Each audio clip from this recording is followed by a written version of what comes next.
Yeah, so I wanted to start off. Obviously, there's a big fracas in terms of should, whether it's you or anybody else, run within the Democratic Party if you're. What does he mean a big fracas? What word did he say? There's a fracas? Fracas, I think that's the word. A fracas. Look. Now looking at us. There's people somewhere.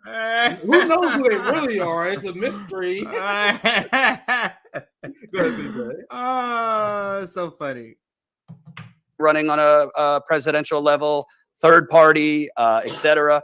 I wanted to ask you because I think a lot of people who are. I do notice how they're trying to make this a third party versus non-third party without addressing Marianne Williamson too. You notice that, like, it's third party versus third party. No. It's Marianne Williamson too. Yeah. So even separately from third parties, it's Marianne Williamson specifically. That's such a good point. Point. Because the objection is you. Like, I don't even want you. Right. You're weak on foreign policy. You're weak on Biden. You don't even understand the criticism that workers have of Bernie Sanders. If you don't even understand that criticism, how are you going to be the effective leader of us? So they don't even bring that up because that's a valid point that they can't really rebuke. None of these Bernie sycophants can. But go ahead. Fed up and don't want to run again in the Democratic Party. Just look at it as the definition of insanity is repeating the same thing over and over again. Obviously, we know what happened in 2016, 2020. Yeah, you're making our point. Good job. Go ahead. DNC, tossed their whole body on the scale. So if you decide to run again within the Democratic Party, why would it be any different? A lot of people think it's insanity and it's a doomed effort before you start. Well, I think that's a legitimate point, but I think it's also legitimate to ask, why do you think it's going to be any different if you run third party? Why do you think it's going to be any different if you run third party? You're building a movement outside of the two-party duopoly. The problem, Nick. The PMC class ain't about no movement building. So any movement building, anything that's talking about bringing workers again, you mean I gotta meet with workers regularly and talk to these motherfuckers? Like, they ain't trying to do any of that. They want, like you said earlier, they want to skip step. They want to they just want to try to win without nothing happening after that. First of all, nobody knows really more than I. I have the visceral experience. I have the scars to prove it. I know what the DNC does. And in my case, I was simply a mere inconvenience, and I know the viciousness. So I'm not naive about any of that. But we have to look at the whole picture here. And I also want to point out. How did Marianne Williamson do? I didn't pay attention to her. I don't even recall her running, like, at the time. I don't remember her being on stage. I don't remember, to be honest. I don't want to miss it. Yeah, I think she must have. Yeah, we'll find out and then we'll let people know. If you look at the Democratic Party, look at what happened even in these last midterms. Greg Cesar from Texas, Summer Lee from Pennsylvania, Celia Ramirez from Illinois. There are some new progressives in the House. So it's not like the fight's not going on. All going for the Ukraine war. At the same time, I certainly think third party voices are significant. I don't minimize in any way the significance of the unholy alliance between the Democrats and the Republicans, by which third parties have been peripheralized. Abolition came from the Abolitionist Party. Women's suffrage came from the Women's Party. Social Security came from the Socialist Party. Political parties are not even mentioned in the Constitution. John Adams said they're the greatest threat to democracy. Is she making our point? What is she doing here? I'll wait to see where it turns. When they turn around here. Let's see. Right now, you agree with She's us, making right? our point. How much do you agree with It's true. But I also think it's naive to think if only we go third party. I know for myself, if I run. You see how there's no substance.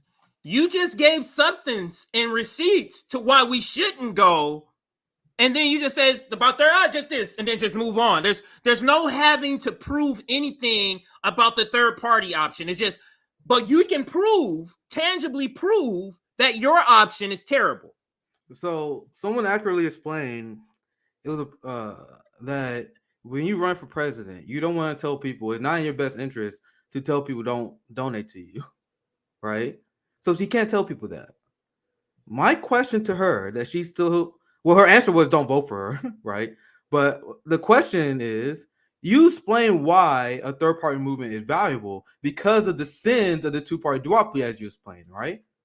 The question is, why should workers invest in such a system that you explain is rigged, is corrupt, and we know that they will not allow progressives to win, that they will rig their primary and their elections, and they're responsible for all these problems. So why should workers invest in that instead of building the third party? You just explained why it's so important. You explained third party is important. So why shouldn't our focus be only on building that up instead of using our finite amount of resources and weakening that movement? That doesn't make these things do not track what they're saying. But go ahead, let's continue. This is what I was speaking to. Like they're not trying to build up nothing at all. But I'll finish making that point later because but I don't want to spoil what some of the stuff she's going to say. Go ahead. I know that the effort on the part of the Democrats will be to invisibilize my candidacy. They will have an easier time invisibilizing my candidacy if I run as a third party. I want to be in there. If I run, I want to get to debate Joe Biden.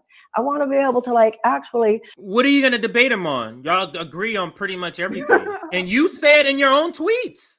Yeah, you said in your own tweets how you agree with some of the stuff he does. Go ahead. Yeah, he praised one of Biden's speech. Said it was a great speech. And this is what another part of my criticism. There is no value in a left representative debating Biden if you're not calling him out for escalating World War III, which is the biggest story right now. If you're not going to call him out for funding DHS more, funding ICE and the police more, these are issues that is not the awareness is not where it needs to be right now. We all are on board on Medicare for all. The country already supports this stuff. Are you going to call out the Democratic Party for their corruption? Even then, you guys are not addressing the primary concern. The concern being that no one in the Bernie sycophant camp can address. If third-party movements are as important as you just described, why would we waste resources? And the reason why third parties are not building momentum is because we have people in reformists and people that want to go through the Democratic Party that is stifling the momentum of third parties. So what you trying to do right now, you're like, I want to build a relationship with the Democratic Party. Hopefully they allow me in if they play fair. During that time, we could be building up third parties via mutual aid networks, as we explained many times on the show before. But you guys don't want to do that because you guys will make a shortcut. They want to run this campaign. They want to get in and out. They want to get the notoriety. They want to write a book. They want to make a few $1 million, and they're done. And that is the critique of Bernie Sanders. He's not utilizing the movement in his outside game. He ran, said he's going to wage a political revolution, and then immediately became best friend with Joe Biden afterwards. Now you're not putting no pressure on these people afterwards. And that's clearly what you guys are going to do. But go ahead. Be not easily ignored. And if I run as third party, it would be easier to ignore me, which is not to discourage. Does this sound like she's going to do a dirty break here? Does it sound like she would do a dirty break? Does that sound like a person who wants to do a dirty break or is even open to it? I don't hear that the way she's talking about third parties. People, particularly, individual races are different. There's some districts where you could get there as a third party person and it would help.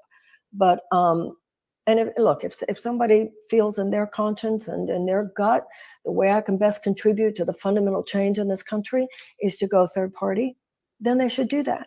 But I don't think there should be this projection of guilt or this suspicion of people who go the other way. This is a whole system. The suspicion of people who continues to go through the Democratic Party. Go ahead, Nick. We wanted to stop at the same part. What Marianne Williamson is telling workers right now, stop using historical precedent. Yeah. Stop using the examples that we've seen in recent memory of progressives being elected and immediately selling us out. Stop using examples of us literally running the same strategy and losing. Stop using facts and knowledge to debunk our strategy. That is what she's asking of us right now. Please be silent. Allow us to grift the Democratic Party and their supporters. Allow us to get us our consulting jobs. Allow me the time to write my book. And please don't question us, even though we are doing something that fundamentally makes no sense. As Jordan from Status Quo said in the beginning of this interview, the definition of insanity is what you guys are doing, but we can't question it because, hey, man, you guys are being rude. Civility politics. Come on, man, let's vibe over here. You guys can work hard over there. Why guys let me vibe over here? Let me do my thing. That's what she's saying. That is what people who are anointing the left candidate is saying. That we should shut up and allow people to waste the working class resources. Like, this is ridiculous and unserious. Crystal was calling us unserious. Meanwhile, this is the unserious part of them saying that we're not going to have a movement built on democracy. We're not going to have a horizontal movement where we literally base our model based on the dictatorship of the proletariat, the democracy, what people feel is best for the movement. We want the top person. We want a top-down model where one person tell you what we're going to do and everyone shut the fuck up and fall in line. That is fundamentally against everything we've been telling you guys. We need a democratic organization. What they're doing is fundamentally anti-democratic. You shut up and fall in line. No. Go ahead, CJ. And we should use every option at our command to make a change. To me, that includes working within the Democratic Party. And let me ask you a follow-up to that, because I can tell you, having covered particularly Bernie in 2016, I mean, they invisibilized him significantly. I remember I was at Washington Square Park. He had inside the park and outside the park. I want the video to keep playing, but Marianne will be different. Why? Like, you guys keep saying stuff, but the conclusion you guys keep leaving off. I was there on the Bernie campaign. I saw how much they invisibilized him. But man, I'm glad you're here to solve the problem. Why would she not be more invisibilized than Bernie Sanders when she can't pull the same crowds? They have reasons to cover him. What reason are they going to have to cover her? Who is she going to pull? Who? They floating this deeply unserious bullshit, but then they want to call third-party supporters unserious. Get real. Go ahead, CJ. Almost 40,000 people, and they didn't show it on CNN. They showed Donald Trump's empty podium. So I think in terms of being indivisibilized, if you're one of the only candidates primarying President Biden, couldn't they also just ignore you then too? Of course they will. Of course they will. But let's go back to the Bernie example, because. But let's not talk about that, because then I'm not going to get the $100 million from the workers. Let's have a serious conversation. Sorry, CJ, but let's say no, this. Go ahead. So what are you guys playing here? So you guys are going to primary Joe Biden, and the media class is going to be okay with that.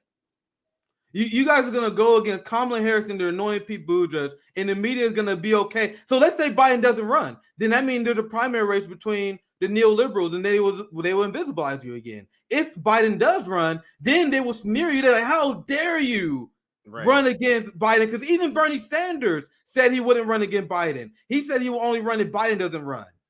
So if you ran against Biden, not only will they invisibilize you, the few times they do cover you, they will call you a divisive, unhinged lunatic. So what is this new? What's supposed to be new here that didn't happen in 16 and 20, but to a worse degree? Let's continue. That argues both things. On one hand, you're absolutely correct. At the very beginning of 2016 primary season, Bernie was getting the same number of people at his rallies that Donald Trump was getting. But the media thought they would get more clicks, more hits, more sensationalism out of running coverage of of Donald Trump than Bernie Sanders. Les Moonves made the pretty famous comment, bad for America, but good for CBS. We all know that. But then there's another hand on which you can't say he was invisibilized in the larger sense. I mean, he's Bernie Sanders. He has changed the ethers. The cult of Bernie Sanders reappears. Yep. Shows his ugly head again. Go ahead. I thoroughly debunked this. In her response to me literally explaining how Bernie Sanders is a war pig who fund war, is a guy who abandoned his movement, who we can't even get to tweet about Medicare for All rallies. Her response is, well, I just see Bernie differently than you do. I know him. He's my friend, and he will be friendly to me. Like, it's not even addressing my criticism. See, that's a cult. That's why I call it a cult. A lot of people think I'm being mean by that. But if you talk to a cult member and you bring up facts to that person, and they're like, well, I just believe in different stuff than you, right? You'd be like, all right, this person is a cult. I'm gonna move on. That's what you guys do with Bernie. Bernie, his votes is directly responsible for a military industrial complex boom.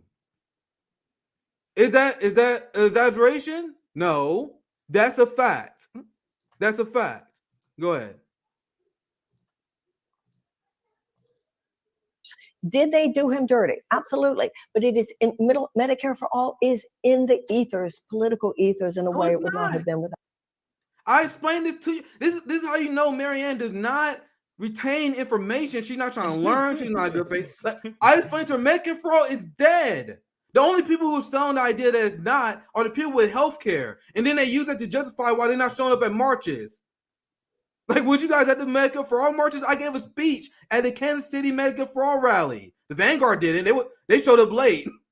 They showed up to none of these damn events. I gave a speech at the Kansas City Medicare for All rally that nobody in the progressive movement showed up for. Biden said he would veto Medicare for All. Pramila Jayapal and the progressive movement won't even put it up for a vote. They don't even tweet about it. They don't even talk about it anymore. It is dead in the Democratic Party. It is dead. And this is me being very optimistic right now. It is dead for at least 10 years. 10 years. CJ, how optimistic is that? Right? So I'm being optimistic for the sake of your argument. Medicare for All is dead for at least 10 years.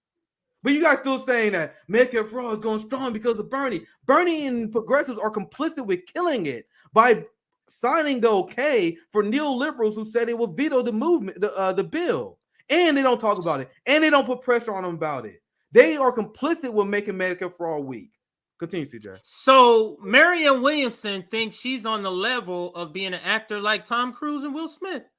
She thinks she deserved $25 million to just go on stage and be there saying words, and that's it. That is our only task, to get her on stage, and it costs $100 million to get her on stage just so she can talk about policies everybody already wants. What is she going to deliver that's new, Nick? Because Bernie Sanders delivered Medicare for All and popularized it, but that was new to the ether. What are you bringing new to the conversation? You're not bringing anything new. Are you bringing defund the police? Are you bringing stop funding Israel? Are you bringing, why are we funding Nazis in Ukraine? You're not bringing any of that. Now, if you were bringing some of that, I would at least be like, okay, I see why you would do it, because at least you will be able to get on stage. But I'm just saying, her delivering that same message that I want her to deliver still probably wouldn't land as good if it was Chris Hedges or somebody else. So even still, you would be delivering the right message, but I still would think you're not the right messenger because you're not that. You're milquetoast. And now goddamn thing would change. They know it. Marianne knows it. Jordan knows it. Hence why Turner on as well. Yeah. Oh, it was a great event for Status Quo. He wanted to do more of this. When Marianne announced, he wanted to have a Marianne announcement live stream. Like, you guys see how it's about the Bernie media industrial complex. As the working class feeds this movement, they want them to continue to feed this bullshit electoral politics, Bernie Sanders movement, so they can profit off it on their live streams. So we can have live streams talking about how we're going to take over the house. We're going to take down and bring a ruckus to the house, man. They about to get 20,000 views, man. This is about to be great. This is about to be great entertainment for us. Meanwhile, we're asking at RBN because we don't give a fuck. They got to ask us to come on our shows. They beg, like they had to reach out to us to come on our show. We don't care about the access, right? We are citizen journalists who only care about advocating for our community and the working class. So when we ask them to explain this properly, they say, "Oh my God, why you guys are attacking? Why are you guys being mean to our candidate?" This shit make this, and the reason why I'm harsh on this, because this makes me sick, man. Like, this is why we got into independent media not to do this. And I see literally everyone do this, and then it's normalized to the point where a presidential candidate is asked a hard question by a black poor person. I am poor. I am poor and broke and have no power. And then people say, "Oh my God, you're being too mean to her." Fuck out of here. This should make my skin crawl. This new era of progressive access journalism. We are not supposed to be civil to these people. Jordan, you are not supposed to be friends with these politicians. They should be afraid of you the way they are afraid of us. They should Isn't that the same thing? Swarming in their. Have you guys seen media in the UK? Have you guys seen media in Europe and other countries? Make politicians squirm. We are not their friends. You guys are massively disappointing with this BS. But go ahead, CJ. I know you want to say. How are they any different than MSNBC's Andrea Mitchell, who's married to Greenspan and knows Hillary Clinton? How are you any different? They're all friends. The media establishment, industrial complex is all friends with the people they're supposed to be reporting on. How is this any different, Marianne Williamson? It's not. You're just replicating what corporate media did and does and putting it on independent media. About his running. There are so many things that Bernie brought to the table. His entire analysis of the way a neoliberal establishment has suppressed and oppressed the working class people of the United States. So, if you have enough people behind you, even when the system seeks to invisibilize you, which they did with Bernie, which they would do with me, if you have enough people out there, especially on independent media, which is what we're talking about here, then they can't keep the truth down forever. So how is that any different than the Green Party? If you have enough people, you just said it. So why is it different now that it says Green Party? If you have enough people. Exactly. She literally makes the point for the third parties there. If there's enough people, we would beat that. And last question on the third party element. What do you say to the argument that, well, that's all good and well, but how do you even build a third party if you don't have that first person go? You can't build it if you don't get somebody to start and kind of launch the effort, whether it be on the presidential level. You mentioned local levels, but let's talk presidential level. I agree with you. It would be a very uphill climb, likely not to succeed. Like a very uphill climb, not likely to succeed. How is that sentence doesn't apply to running in the Democratic Party? Tell me. Same exact sentence. But how would it ever succeed? And by the way, I'm just curious. I'm a little bit off topic, but I'm curious. Mm-hmm. You have someone who's running as president. Maybe I'm wrong. I ain't watching the interview. Maybe I should be careful here. You have someone run for president, commander in chief. You're not asking her about Ukraine? You're not asking about none of these foreign policy questions? Like, I tried. We tried to get that in. I wanted to ask about Ukraine. She dodged it like a mother. And I mentioned we were going to talk about that as well. Like, it's like why no one interested in hearing what the person who's going to challenge for the role of commander in chief had to say about Ukraine? I just had to interject that. We can move on. I think that's weird, but go ahead. If someone like you doesn't, take the courageous stand and do it. Well, you can't get more stardom than Ralph Nader, and there's still, I think if Ralph Nader had run as a Democrat, he probably would have become president. So there are different ways to look at it. So she's saying, what do you mean, Jordan? You can't get any more stardom than Ralph Nader. Can you get more stardom than Bernie Sanders? You fucking destroying your own freaking arguments here, Marianne.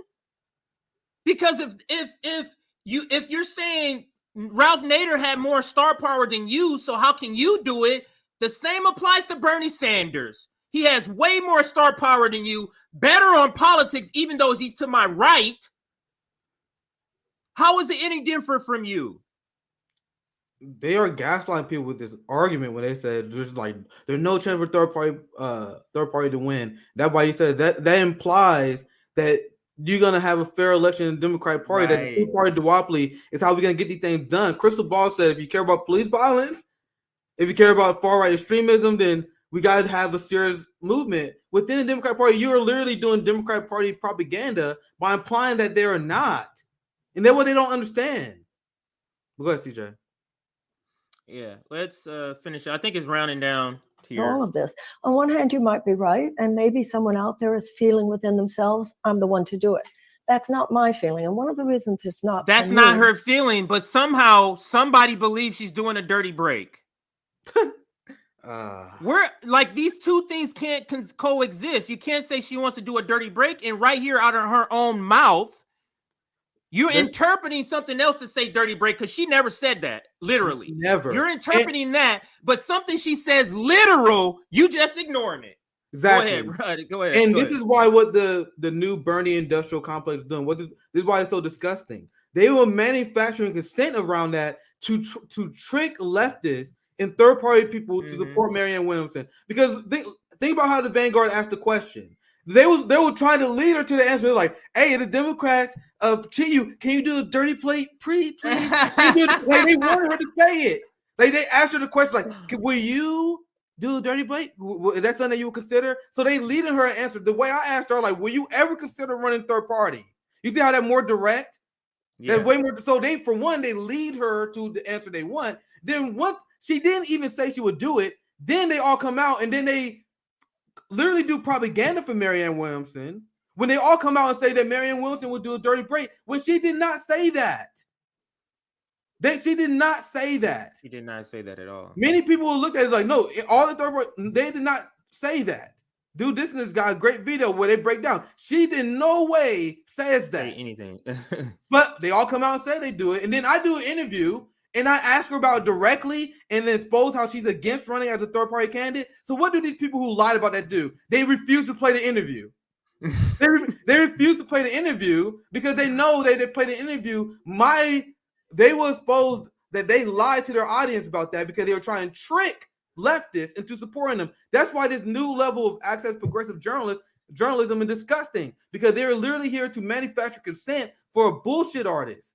And then they want to plant talking points out there. And then when anyone don't repeat it, they want to smear us as being toxic or attacking people. No, you're lying to people about Marianne, her chances of winning, and her intentions. And real journalists like us gonna call that out instead of playing access journalism. But go ahead. Absolutely. It's because we don't have time. Even if you had someone do exactly what you just said and they were successful, the chances of they're actually getting within striking distance of the presidency, which Bernie did, are very, very small. And I think we're at a moment where rehearsal's over, grace period is over.